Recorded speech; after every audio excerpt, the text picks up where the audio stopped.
The thing that has surprised me most, and the thing that I think of as I think the greatest benefit to me from being an instructor on the business architecture course is how much I have grown as a practitioner as a result of running these training courses.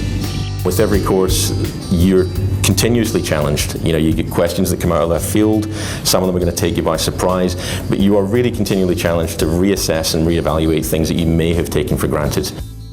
I was made redundant from a job that I'd been in for about 11 years, and I went out into the contracting workforce really as a way to sort of keep some work coming in and evaluate what I was going to do next.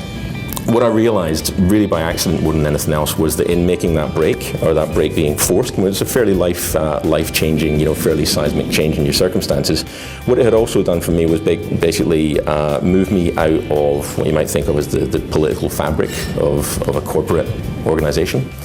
And that created an awareness that I had gained some objectivity, that I was able to look at companies and look at their challenges and look at their strategies and look at their organizational structures, really from a very objective standpoint. And the realization that that objectivity was a strength, was an asset, I think that was really a pivotal moment in my career, and that's when I went from being a contractor to thinking of myself as a consultant.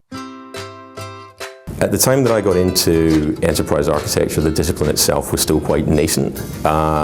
So I've been an architecture consultant, I've been an enterprise architect or a business architect probably for about 11 years, which I would say is probably about as long as anyone could legitimately claim to have been practicing business architecture.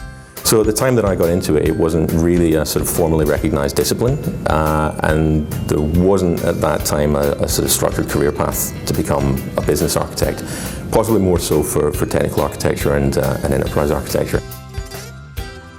If there was a motto, I guess it would be words to the effect of never look back. If there was a philosophy there, really it is about continually trying to build and improve and make things better. I think my favorite moment on the course is not necessarily one moment, it occurs on every course.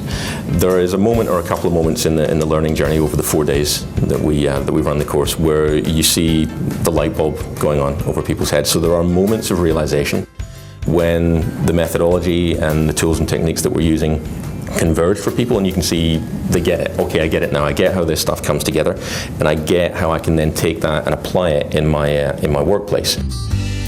The course is very practical. It's fun. There's a lot of work to do. People work hard. People's brains are full at the end of every day. It's a fun, full, practical set of activities. But I think people are often very, very surprised by the nature of the content, by the strategic nature of the questions that they're then able to help their colleagues and their business stakeholders to answer. So I'd say come with an open mind, with as few preconceptions as possible, and have fun.